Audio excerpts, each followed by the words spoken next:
अस्सलाम वालेकुम, welcome back to चट्टा मीठा। तो जी आज का जो व्लॉग है वो है हम लोग गए थे श्रीरंगपट्टनम घूमने के लिए।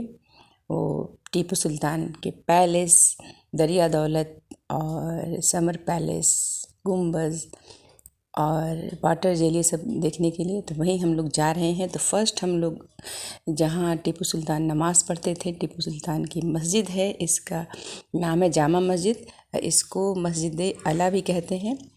ये 1784 में टीपू सुल्तान ने बनवाया था। बहुत ही प्यारा है। सबसे बड़ी बात है वहाँ इतना सुकून मिलता है, लगता है सही में बहुत पुराने टाइम में आ गए हैं। बहुत अच्छा लगता है वहाँ पे। और मस्जिद, ये सब प्रेयर वाली जगह जो है वहाँ तो सुकून मिलता ही है। तो वहाँ हम लोग गए। ऊपर में भी है, तो ये पत्थर की सीढ़ी है ये।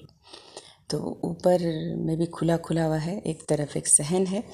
ये देखिए, बहुत इतना खूबसूरत बना हुआ है ना, बहुत ही प्यारा। अगर इसको ज़्यादा मेंटेनेंस वगैरह किया जाता तो और भी अच्छा लगता। ये सब रूम बंद था, नमाज के टाइम शायद खुलता होगा। ये बहुत बड़ा सा, ये देखिए छत है। तो माशाल्लाह ये बहुत ही खूबसूरत मस्जिद है, टीपू सुल्तान की जामा मस्जिद। कभी हज़रत टीपू सुल्तान यहाँ के नमाज़ पढ़ा करते थे। हम लोग वहाँ पे गए, बहुत अच्छा लगा। वो इतने बहादुर थे कि उनके वालिद साहब ने ही उनको शेर मैसूर के ख़िताब से नवाजा था।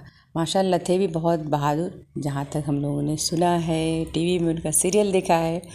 तो बहुत ही मतलब अच्छा लगता है, दिल खुश होता है कि इतने बहादुर इंसान जहाँ पे नमाज़ पढ़ते थे वहाँ पे हम लोग गए, अच्छा लगा। तो बस हम लोग मस्जिद पूरी घूम लिए। हम लोग आ रहे हैं जीने से नीचे। देखिए बहुत ही खूबसूरत है। वहाँ पे काफ़ी लोग थे घूमने के लिए। फिर हम लोग वहाँ गए जहाँ बस जाकर आंखें नम हो गई। यहीं पे वो शहीद हुए थे, यहीं पे उनका डेड बॉडी मिला था लोगों को। तो उस जगह को ही चारों तरफ से बाउंड्री कर दिया गया है। बस यही जगह है जहाँ पे उनका डेड बॉडी था। ये सब नारियल के पेड़ को भी देख करके ऐसा लग रहा है जैसे ये बेजान पेड़ भी गवाह हैं इस शहादत की और फ़ख्र से तने हुए हैं। अब हम लोग पहुंच गए लाल महल पैलेस। ये लाल महल पैलेस का गेट है। यहीं पे कभी टीपू सुल्तान के ज़माने में 4 बाग बने रहते थे यहीं पे। इसको समर पैलेस भी कहते हैं क्योंकि गर्मियों के टाइम में टीपू सुल्तान लोग इस्तेमाल करते थे ये महल। अंडरग्राउंड पूरा पानी है, देख रहे हैं कितना ऊंचा है। तो टीपू सुल्तान के ज़माने में ये अंडरग्राउंड पानी टैंक था, ऊपर में रहने का रिहाइश बना हुआ था, 2 मंजिला ये पैलेस था। अभी जो कि खंडहर बिल्कुल है, कुछ भी नहीं है। और बहुत ही प्राउड फील हो रहा था वहाँ पे, लग रहा था सही में महल में ही आए हुए हैं। कुछ भी नहीं है यहाँ पे, पास में ही वाटर गेट भी है। तो जो कि ब्रिटिश टाइम में उन लोगों ने इसको पूरा नेस्त नाबूद कर दिया। तो ये लाल महल पैलेस बहुत ही खूबसूरत पैलेस था। बस ये महसूस किया जा सकता है स्टोरी सुनकर कि हाँ कभी था ये पैलेस, कहीं कभी थे यहाँ पे टीपू सुल्तान। तो वहाँ से हम लोग फिर यहाँ गए। ये है वाटर जेल। कर्नल बैली को यहीं कैद करके रखा गया था। तो बहुत ही खूबसूरत है ये लगता है कि हाँ, इससे पता चलता है कि टीपू सुल्तान कितने बहादुर और उनका कितना मतलब दिल कितना मजबूत था। और कैसे दुश्मनों को अपने छोड़ते नहीं थे, किस तरह से। इस तरफ जो ये खंदक है, ये जो दिख रहा है जिधर पेड़ है, खंदक था। जब जिसको कैद करके रखते थे वो मर जाता था तो उधर ही डेड बॉडी फेंक दिया जाता था खंदक में। उधर बहुत मगरमच्छ रहते थे। तो ये सीढ़ी है, सीढ़ी से उतर के जाना है नीचे। ये सीढ़ी पहले नहीं था, अभी बना। पहले पत्थर पत्थर जैसा ही लगा हुआ था, तो अभी सीढ़ी बन गया। जैसा कि उन लोगों ने बताया कि सीढ़ी अभी बना है, मतलब उस टाइम नहीं था। लेकिन यहाँ पे जो है रूह आपकी कांप जाती है। फिर प्राउड फील होता है कि हमारे हिंदुस्तान का कोई बादशाह इतना मतलब हुक्म उसकी थी और दुश्मनों को छोड़ता नहीं था। किस तरह से उनको सज़ा, जिस लायक वो थे उनको सज़ा उस तरह से देता था। तो इसमें पूरा पानी भर जाता था। पीछे कावेरी नदी है, मैं दिखाऊंगी अभी। कावेरी नदी की बाउंड्री देखिए, पत्थरों से कितना ऊंचा ऊंचा बना हुआ है। ये जो है इसी में दुश्मनों को बांध के रखते थे। देखो, ये देखिए इस तरह से बना हुआ है। और ये जो है, ये पत्थर, इसी पत्थर से दोनों हाथ बांध देते थे, अब पूरा गर्दन तक पानी रहता था डूबा हुआ। और यहाँ पे लोहे का एक बहुत भारी सा, ये देखिए तोप दागने वाला बना हुआ, काफ़ी हेवी है ये। मैंने जो सारा महल, लाल महल, दरिया दौलत बाग और ये सब देखा, सबसे अच्छा मुझे वाटर जेल ही लगा। बहुत इसको देख कर के लगता है कि हाँ, हिंदुस्तान का बादशाह है कोई, हमारा शेर दिल। तो टीपू सुल्तान ने अपने ज़िंदगी में 3 अहम लड़ाई लड़ी थी, जिसमें उन्होंने अंग्रेज़ों के छक्के छुड़ा दिए थे।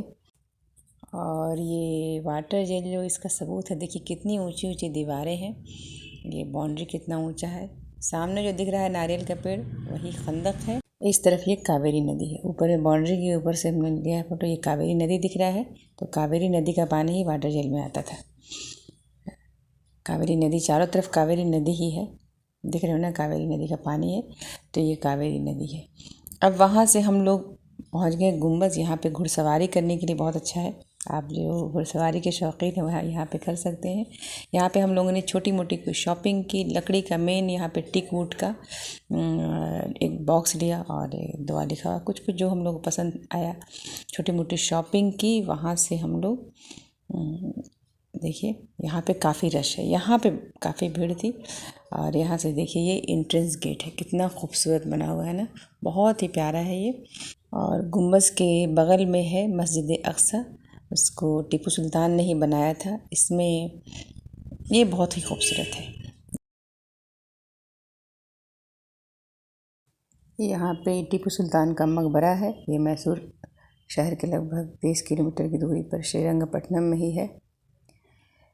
इसको टीपू सुल्तान ने अपने वालिद साहब के लिए बनाया था, उनको दफन यहीं किया था 1784 में, हैदर अली। और फिर वहीं पे अपनी वालदा फ़खरुन्निसा, उनका भी क़ब्र वहीं पे है। और 1799 में जो है उनको भी वहीं दफनाया गया। तो इन तीनों का क़ब्र जो है गुम्बद में है। गुम्बद का दरवाज़ा कभी सोने चांदी का बना हुआ था, लेकिन अंग्रेज़ों के टाइम में उसे लूट लिया गया, कहाँ छोड़ने वाले वो लोग तो बस ले गए। लेकिन वहाँ पे हाथी दांत का बहुत ही खूबसूरत सा गुम्बद का जो दरवाज़ा है वो हाथी दांत का बना हुआ है, जिसको लॉर्ड डलहौज़ी ने उपहार में दिया था। गुम्बद के दरवाज़े के बगल में जो है बेली का मकबरा भी है। और गुम्बद के बगल में बना हुआ है मस्जिद अक्सा। इस मस्जिद को टीपू सुल्तान ने बनाया था, बहुत ही खूबसूरत सी मस्जिद है ये, पास में ही है। और उनकी अहलिया का, यानी उनकी वाइफ का, बेटों का बाहर में कब्र है उन लोगों का भी। तो बस बहुत लंबा है, गेट से, मेन गेट से जाने में गुम्बद तक थोड़ा चलना पड़ता है। बस अब ये हो गया, अब ऊपर हम लोग चढ़ रहे हैं, सीढ़ियाँ हैं। ये देखिए गुम्बद है, ये कितना खूबसूरत खूबसूरत सा पाया बना हुआ है। इस तरफ देखिए मस्जिद अक्सा ये है। अब हम लोग ऊपर में आ गए, ये मस्जिद अक्सा है, सामने जो दिख रहा है ये मस्जिद अक्सा है। इस तरफ जो एक कब्र है उनकी बीवी और बेटों के और ख़ास ख़ास कुछ लोगों का है, ये मस्जिद अक्सा। दूसरी तरफ ये देखिए गुम्बद है, आपने देख लिया। और बहुत ही खूबसूरत गुम्बद जो बना हुआ है, बहुत ही खूबसूरत है। एक तरफ गुम्बद है, दूसरी तरफ मस्जिद अक्सा है। बस ये हम लोग अच्छे से घूम लिया, अभी हम लोग वहीं हैं। उसके बाद अब हम लोग जाएंगे लास्ट दरिया दौलत बाग, दरिया दौलत पैलेस भी कहते हैं इसको हैं। ये मेन पैलेस तो नहीं है, लेकिन यहाँ पे कुछ ओकेजनली यहाँ पे रहते थे। देखिए ये पैलेस है, ये इसका ज़्यादातर जो बना हुआ है टीक वुड से, यानी सागवान की लकड़ी से बना हुआ ये पैलेस है। बहुत ही खूबसूरत बना हुआ है अंदर से। और इस महल में जो है अंग्रेज़ों के ख़िलाफ़ टीपू सुल्तान के द्वारा जो लड़ी गई लड़ाइयों के बहुत सारे फ़ोटोग्राफ हैं, बहुत कुछ उनका कपड़ा है, रेशमी ड्रेस है टीपू सुल्तान का, उनका चांदी का प्याला है, तो बहुत कुछ है। बहुत ही खूबसूरत ये दरिया दौलत बाग है। ये ओकेजनली ये महल यूज़ करते थे। और इस महल को बनाने के लिए तो टीपू सुल्तान के वालिद साहब ने ही शुरू किया था, लेकिन इस दरिया दौलत बाग पैलेस को पूरा किया टीपू सुल्तान ने 1784 में। बहुत ही खूबसूरत ये दरिया दौलत पैलेस जो है, दरिया दौलत बाग जो है, इसको दरिया दौलत बाग भी कहते हैं, दरिया दौलत पैलेस भी कहते हैं। बहुत ही खूबसूरत, देखिए कितना खूबसूरत ये बना हुआ है। तो बस यहाँ से हम लोग निकल गए और पहुँच गए हम लोग श्रीरंगपट्टनम से मैसूर पहुँच गए। और ये रेस्टोरेंट में हम लोग हैं, क्योंकि हम लोगों ने लंच नहीं लिया, हम लोग को टाइम ही नहीं मिला इतना घूमते घूमते। तो बस अब डिनर ही ले रहे हैं। लंच तो हम लोग का गोल हो गया, बस हल्का फुल्का कुछ कुछ खाया था, लेस था, जूस था, ये सब कुछ कुछ खाया जो हमारे पास बैग में था। और कुछ भी हम लोगों ने रास्ते में कुछ ख़रीद के कुछ भी नहीं खाया, बस घूमते गए, क्योंकि हमें वापस मैसूर भी आना था, वहाँ से घर आना था अपने। तो बस हम लोग यहाँ पे रेस्टोरेंट में हम लोगों ने डिनर ले लिया। काफ़ी भूख लग रही थी। उसके बाद मॉल चले गए थे, वहाँ से हम लोगों ने कुछ शॉपिंग किया। ये व्लॉग आप लोगों को अच्छा लगा हो तो ज़रूर इसे लाइक कीजिएगा, ज़्यादा से ज़्यादा शेयर कीजिए। अगर अब तक चैनल को हमारे सब्सक्राइब नहीं किया है तो सब्सक्राइब कर दीजिए। ये व्लॉग आपको कैसा लगा ज़रूर कमेंट्स कीजिए। ज़्यादा से ज़्यादा इसे वॉच कीजिए, ज़्यादा से ज़्यादा शेयर कीजिए। खूब सारा अपना ख्याल रखिए। अल्लाह हाफिज़, बाय।